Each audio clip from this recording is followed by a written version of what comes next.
선생님, 이게 정말 제 얼굴이 맞나요? 72세 박영수님이 거울을 보며 눈물을 흘렸습니다. 하지만 이번엔 슬픔이 아니었어요. 20년간 얼굴을 뒤덮었던 검버섯이 거짓말처럼 사라져 있었거든요. 단 17일 만에 일어난 기적 같은 일이었습니다. 도대체 무엇을 한 거죠?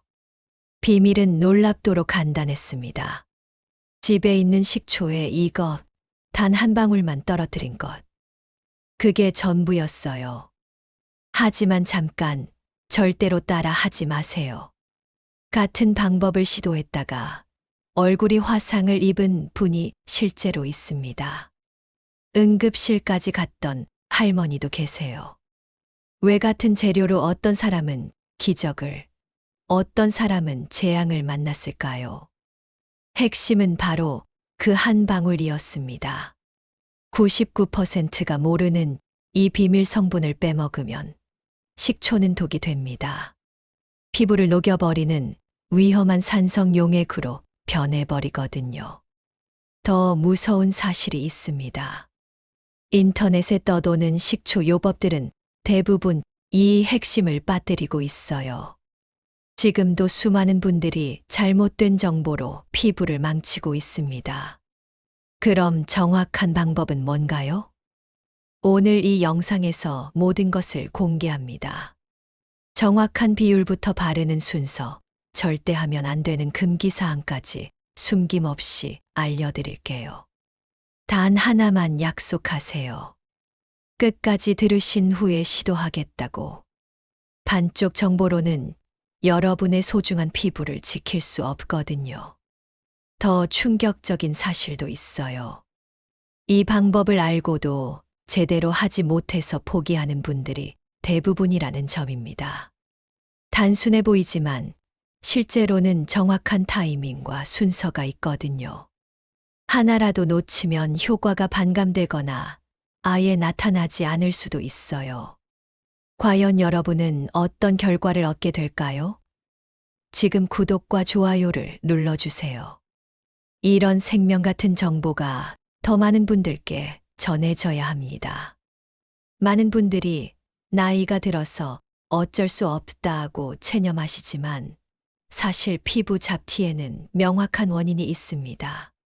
이 원인을 제대로 알아야 올바른 해결책도 찾을 수 있어요. 먼저 검버섯부터 자세히 말씀드릴게요. 검버섯은 오랜 세월 자외선이 피부 깊숙이 쌓여서 생기는 겁니다. 마치 오래된 사진이 누렇게 변하는 것처럼 우리 피부도 자외선 손상이 축적되면서 색소가 뭉쳐지는 거예요. 특히 40대부터 시작해서 60대가 되면 급격히 늘어나죠.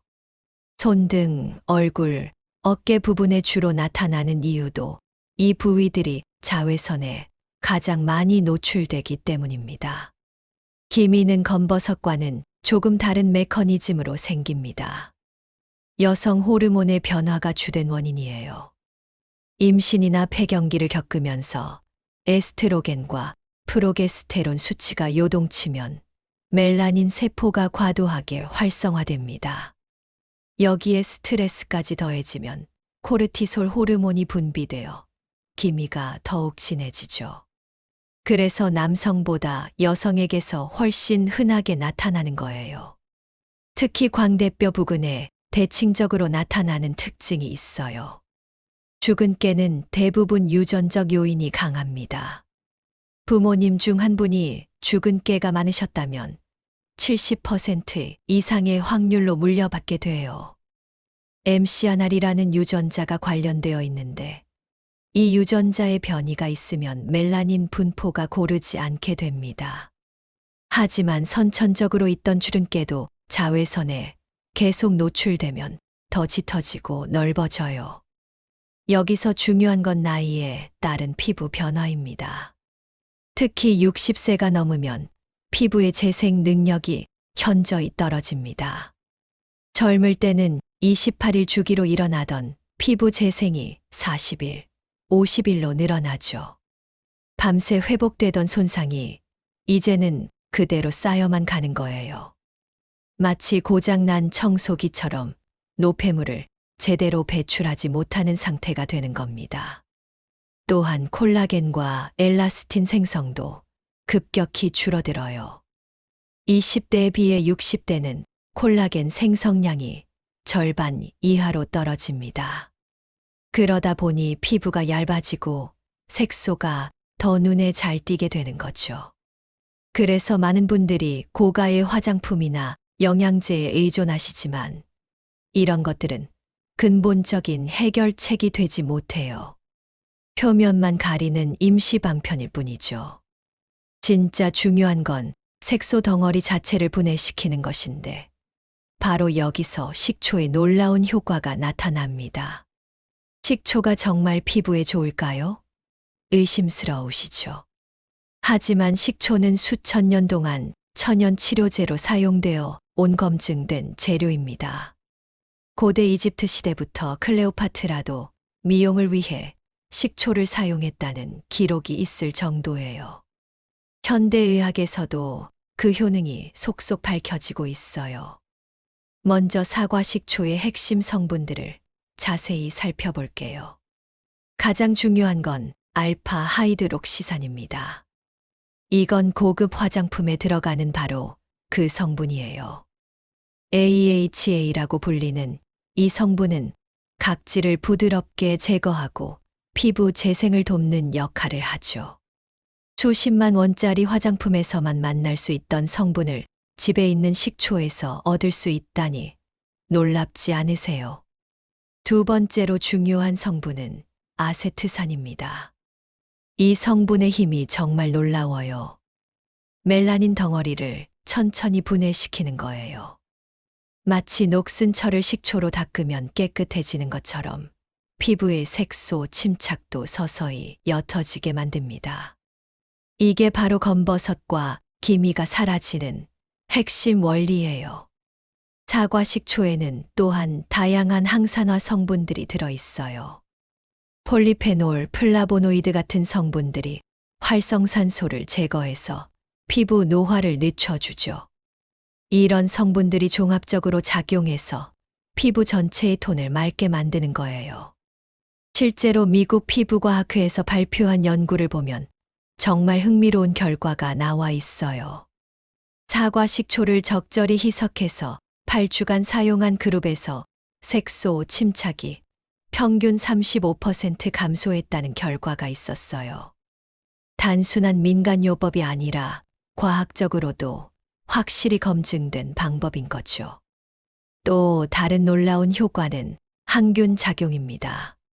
사과 식초의 pH는 약 2.4 정도인데 이산성 환경에서는 대부분의 유해 세균들이 살아남을 수 없어요. 피부 트러블의 원인이 되는 프로피오니박테리움 아크네스 같은 세균들을 효과적으로 억제해서 더 건강한 피부를 만들어주죠. 모공도 깨끗해지고 피부 결도 한결 부드러워집니다. 일석이조의 효과인 셈이에요. 각질 제거 효과도 무시할 수 없어요. 나이가 들수록 각질이 제대로 떨어지지 않아서 피부가 거칠어지고 칙칙해 보이는데 사과 식초의 산성 성분이 이런 묵은 각질을 부드럽게 녹여내요. 그러면서 새로운 피부 세포가 올라올 공간을 만들어주는 거죠. 그런데 여기서 정말 중요한 게 농도입니다. 원액 그대로 바르면 강한 산성으로 인해 피부가 심각한 화상을 입을 수 있어요. 이 정도의 강산성이거든요. 이건 위산과 거의 비슷한 수준이에요. 따라서 반드시 적절한 비율로 희석해야 하고 여기에 피부를 진정시키는 성분을 함께 섞어야 해요. 바로 그게 오늘 말씀드리는 그 한 방울의 정체입니다. 이제 정말 핵심적인 부분입니다. 의학적으로 검증되고 안전한 식초 사용법을 단계별로 자세히 알려드릴게요. 이 방법만 정확히 따라 하시면 부작용 없이 확실한 효과를 보실 수 있습니다. 첫 번째 단계는 올바른 희석입니다. 사과 식초 1에 정제수 10의 비율로 섞으세요. 여기서 중요한 건 반드시 정제수나 증류수를 사용해야 한다는 점이에요. 절대 수돗물은 사용하지 마세요.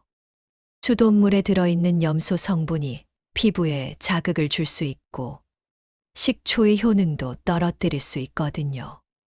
정제수는 약국이나 마트에서 쉽게 구입할 수 있으니까 번거로워하지 마시고 꼭 준비해 주세요. 두 번째 단계에서 바로 오늘의 핵심인 그 한 방울이 등장합니다. 희석한 식초 용액에 순수 알로에 베라 젤을 정확히 한 방울만 떨어뜨리는 거예요. 왜 하필 알로에일까요? 정말 중요한 이유가 있어요. 알로에 베라는 2000년 넘게 피부 치료제로 사용되어 온 검증된 천연 성분이에요. 알로에에는 알로인, 알로에신, 바르발로인 같은 특별한 성분들이 들어있어서 여러 가지 놀라운 효과를 발휘합니다. 첫째, 강력한 항염 작용으로 식초의 자극을 완화시켜 줘요. 둘째, 멜라닌 생성을 억제하는 효과가 있어서 새로운 색소 침착을 방지해 주죠. 셋째, 피부 재생을 촉진해서 손상된 피부가 빨리 회복되도록 도와줘요. 가장 중요한 건 식초의 각질 제거 효과와 알로에의 진정 효과가 만나면서 생기는 놀라운 시너지예요. 식초가 색소 덩어리를 분해할 때 생기는 자극을 알로에가 완화시켜주면서 동시에 피부 재생까지 촉진하는 거죠. 이런 조합이 바로 과학적으로 검증된 이유예요. 이제 사용법을 단계별로 설명드릴게요. 먼저 저녁 세안을 깨끗하게 마치고 수건으로 물기를 완전히 제거하세요. 피부가 젖어 있으면 혼합액이 제대로 흡수되지 않거든요. 그 다음에 면봉에 혼합액을 조금만 묻혀서 검버섯이나 기미 부위에만 정확히 점 찍듯이 발라주세요. 여기서 정말 중요한 주의사항이 있어요. 절대로 넓은 범위에 바르면 안 돼요. 오직 색소 침착 부위에만 국소적으로 사용해야 합니다. 정상 피부에까지 바르면 불필요한 자극만 주게 되거든요. 바른 후에는 정확히 5분만 기다리세요. 타이머를 맞춰놓고 하시는 걸 강력히 권해드려요.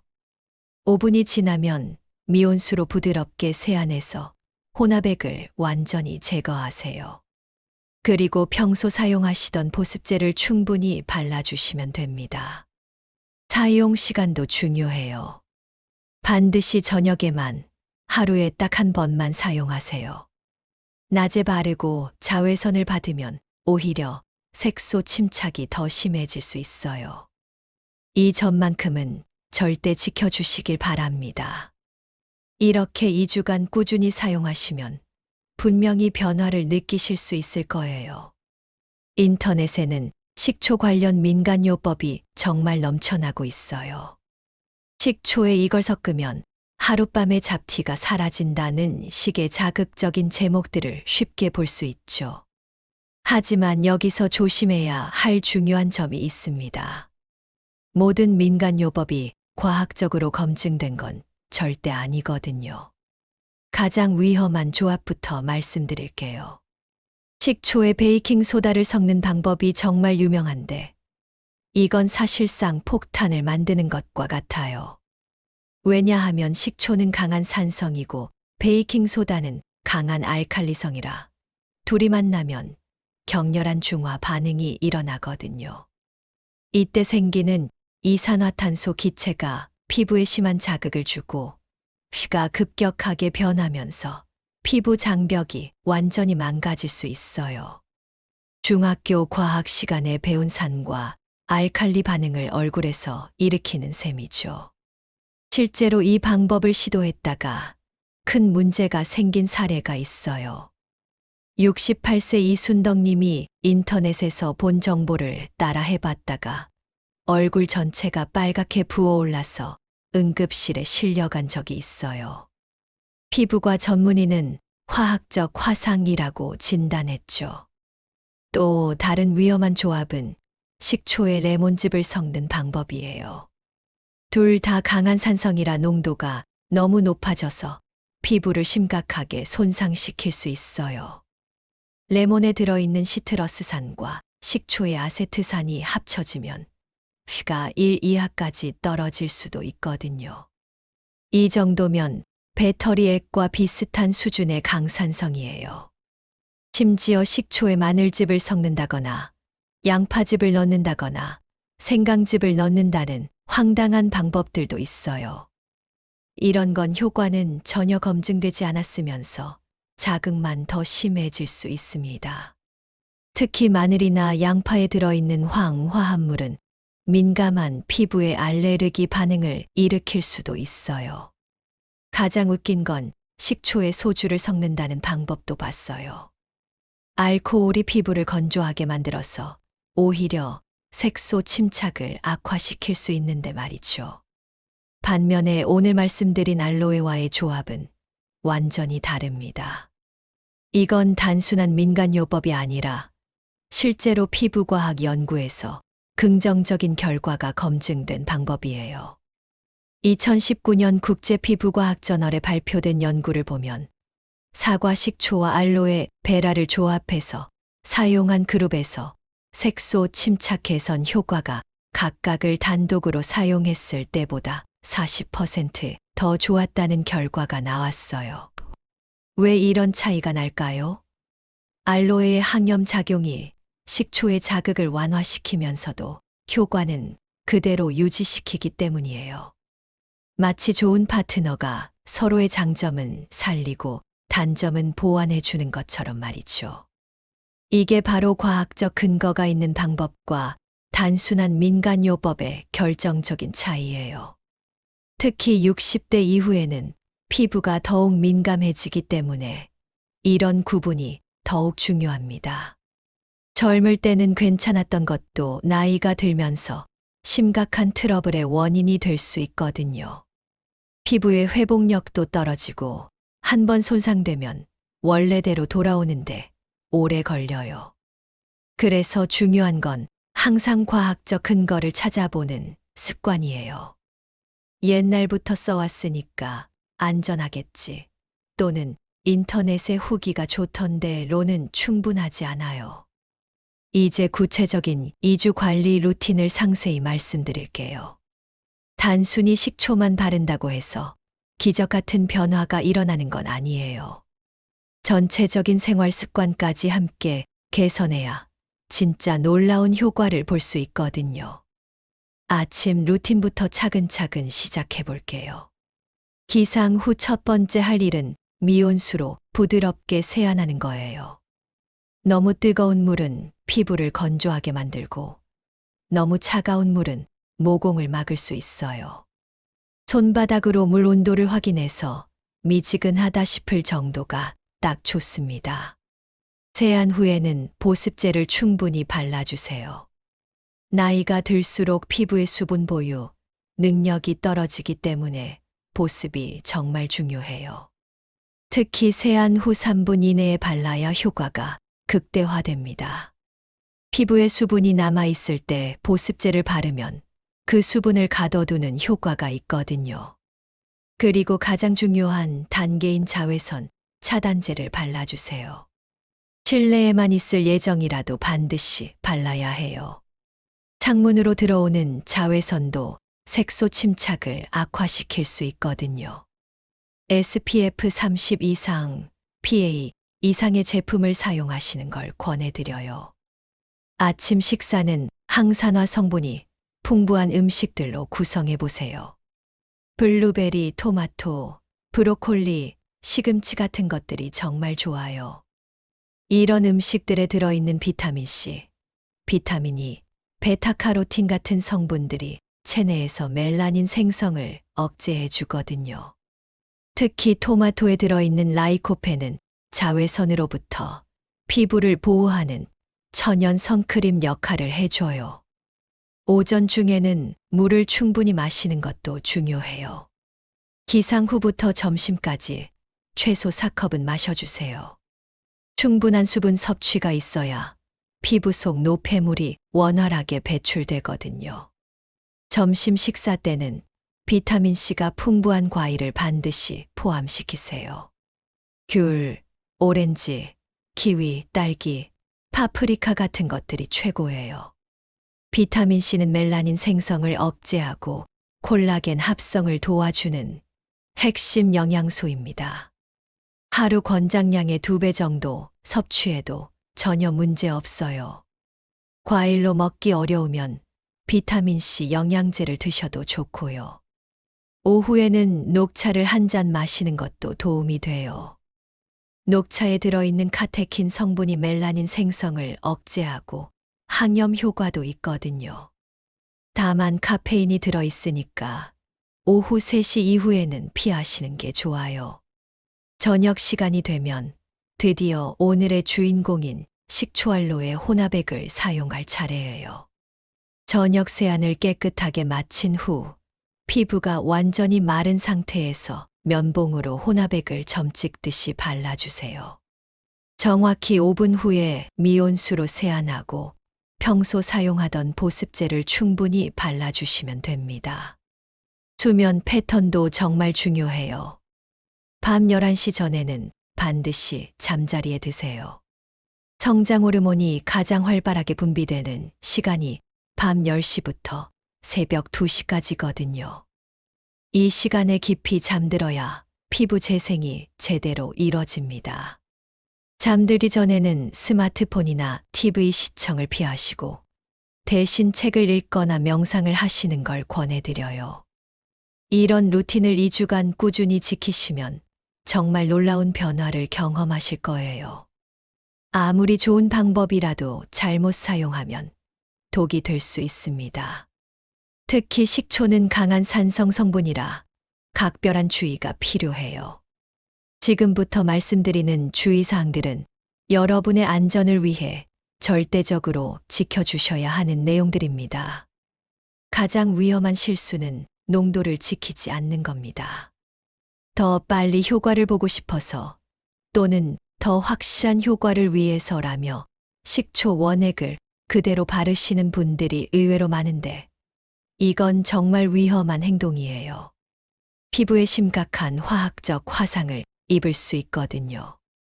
실제 사례를 말씀드릴게요. 65세 김말수님이 바로 이런 실수를 하셨어요.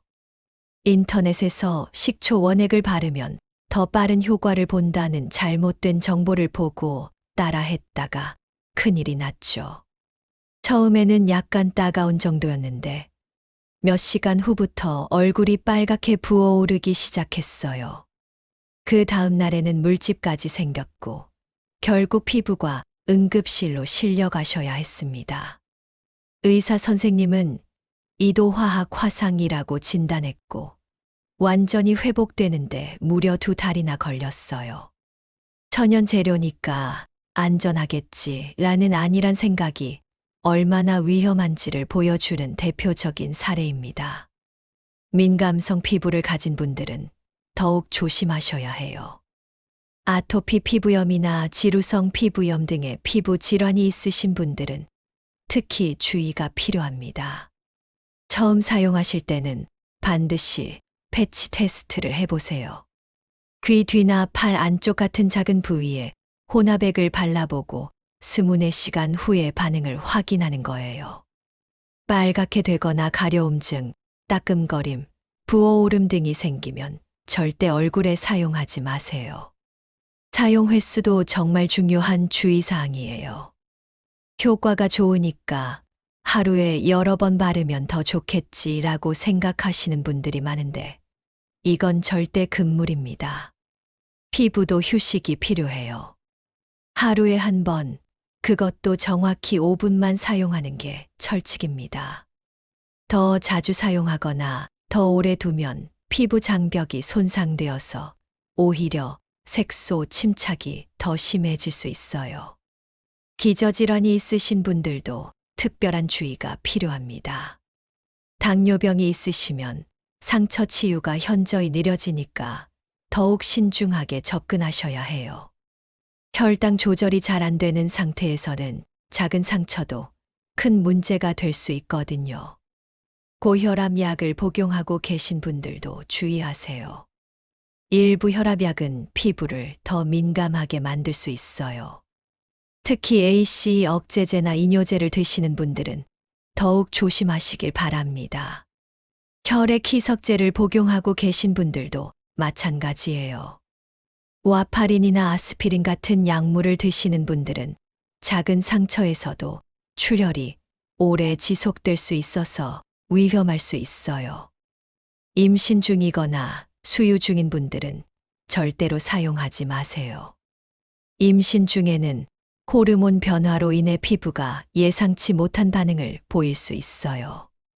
또한 식초 성분이 태아에게 미칠 영향에 대해서는 충분한 연구가 이뤄지지 않았기 때문에 안전성을 보장할 수 없습니다. 사용 중에 나타날 수 있는 부작용들도 미리 알아두세요. 경미한 부작용으로는 약간의 따끔거림이나 일시적인 붉은기가 있을 수 있어요. 이 정도는 정상적인 반응이니까 크게 걱정하지 마세요. 하지만 심한 가려움증, 지속적인 붉은기, 부종 물집, 딱지 등이 생기면 즉시 사용을 중단하고 찬물로 깨끗이 씻어내세요. 만약 이런 증상들이 24시간 이상 지속되거나 더 악화된다면 반드시 피부과 전문의와 상담받으시길 바랍니다. 자가 치료를 시도하지 마시고 전문가의 도움을 받으세요. 기억하세요. 천천히 안전하게 가는 게 결국 가장 빠른 길입니다. 성급함은 금물이에요. 지금까지 식초와 알로에를 이용한 안전하고 효과적인 잡티 관리법에 대해 자세히 말씀드렸습니다. 인터넷에 넘쳐나는 수많은 민간요법들 중에서도 과학적으로 검증되고 의학적으로 안전한 방법만을 엄선해서 알려드린 거예요. 핵심 내용을 다시 한번 정리해 볼게요. 사과 식초 1에 정제수 10 그리고 순수 알로에 베라젤 한 방울. 이 황금 비율을 절대 잊지 마세요. 면봉으로 점 찍듯이 국소 부위에만 발라주시고 정확히 5분 후에 미온수로 깨끗하게 세안하세요. 하루 한 번 반드시 저녁에만 사용하는 것이 철칙입니다. 하지만 무엇보다 가장 중요한 건 여러분의 안전입니다. 아무리 효과가 좋다고 해도 안전하지 않으면 의미가 없어요. 처음 사용하실 때는 반드시 작은 부위에서 패치 테스트를 해보시고 조금이라도 이상 반응이 나타나면 즉시 중단하세요. 성급함보다는 신중함이 훨씬 더 중요합니다. 또한 이 방법이 만능은 아니라는 점도 말씀드리고 싶어요. 사람마다 피부 타입이 다르고 색소 침착의 원인과 정도도 모두 다릅니다. 따라서 효과가 나타나는 시기나 정도에도 개인차가 있을 수 있어요. 어떤 분은 일주일 만에 변화를 느끼실 수도 있고 어떤 분은 한 달 이상 걸릴 수도 있습니다. 무엇보다 기적 같은 변화를 기대하기보다는 꾸준함에 집중하세요. 피부 관리에는 왕도가 없어요. 하루아침에 20년 된 검버섯이 사라지는 마법은 없습니다. 하지만 꾸준함과 인내심을 갖고 올바른 방법으로 관리하시면 분명히 의미 있는 변화를 경험하실 수 있을 거예요. 여러분의 소중한 경험담도 정말 궁금합니다. 댓글로 꼭 공유해 주세요. 저도 이 방법을 시도해 봤는데 이런 변화가 있었어요 라든지 이런 점이 더 궁금해요 라든지 이렇게 응용해서 사용해도 괜찮을까요? 같은 이야기들 말이에요. 여러분의 실제 경험담 하나하나가 다른 분들에게 정말 큰 도움이 될 거거든요. 함께 정보를 나누면서 모두가 더 건강하고 아름다운 피부를 가질 수 있다면 얼마나 좋을까요? 마지막으로 구독과 좋아요 정말 꼭 부탁드립니다. 이런 검증되고 안전한 건강 정보가 더 많은 분들께 전해져야 하거든요. 잘못된 정보 때문에 소중한 피부를 망치는 분들이 한 명이라도 줄어들기를 바라는 마음으로 이 영상을 정성스럽게 준비했어요. 여러분의 작은 클릭 하나가 정말로 누군가의 인생을 바꿀 수 있습니다. 건강하고 아름다운 하루 보내세요. 다음에도 더 유용하고 안전한 건강 정보로 찾아뵙겠습니다. 끝까지 들어주셔서 진심으로 감사합니다.